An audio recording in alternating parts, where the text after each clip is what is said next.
Mke wangu,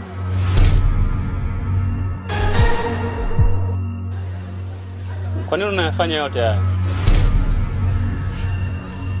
Nimesikia kila kitu ambacho ulikuwa unaongea. Uogopi hata watu wanaokuangalia mke wangu na wanajua kabisa umeolewa. Sijategemea kabisa mke wangu kama unaweza kufikia hatua ukanisema vibaya mbele ya mwanaume mwenzangu.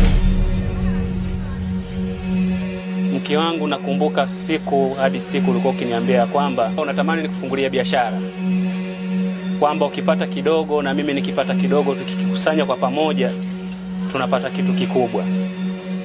Nami nikasema umenishauri vizuri, nikafanya hivyo. Lakini kumbe ilikuwa ni njia yako ya kupata fursa ya kuja kufanya uchafu ambao unaofanya hivi. Mungu nisamehe. Kwa nini?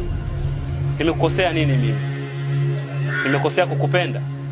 Nimekosea kufungulia biashara mke wangu? Kumbe kufosi kote huko ni kufungulia biashara, ulikuwa unataka uje ufanye hivi, upate uhuru wa kufanya haya mambo. Mungu, imetokea tu bahati mbaya hivi, lakini sitarudia tena. Samahani. Bahati mbaya? Bahati mbaya unaenjoy kabisa na mwanaume hivi? Umeniumiza sana. Bro. Naam. Mapenzi yanauma sana. Mapenzi yanauma sana. Kwa nini umeamua kuniumiza mimi mwanaume mwenzio? Na bila shaka unajua kabisa kwamba huyu ni mke wa mtu. Brother, naomba nikwambie kitu kimoja. Huwezi ukashindana na ulipotoka. Usishindane na ulipotoka.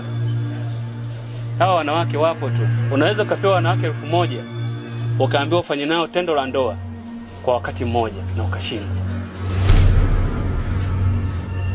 Bro, huyu mwanamke unayemuona huyu, unampenda kwa sababu mimi namgaramikia.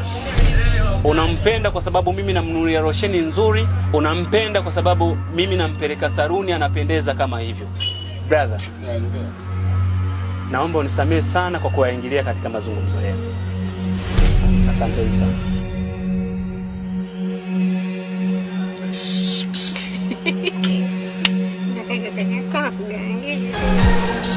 Achana na mpenzi wangu. Nilikuwa nalisuga tu hapa. Wewe unasikia kitu hicho kiongea? Kaongea vibaya. Kaongea vibaya kitu gani? Mwogope mwanaume ambaye anakuja anamfumania mke wake, alafu aongee kitu chochote anatema mafumbo. Ogopa. Sawa?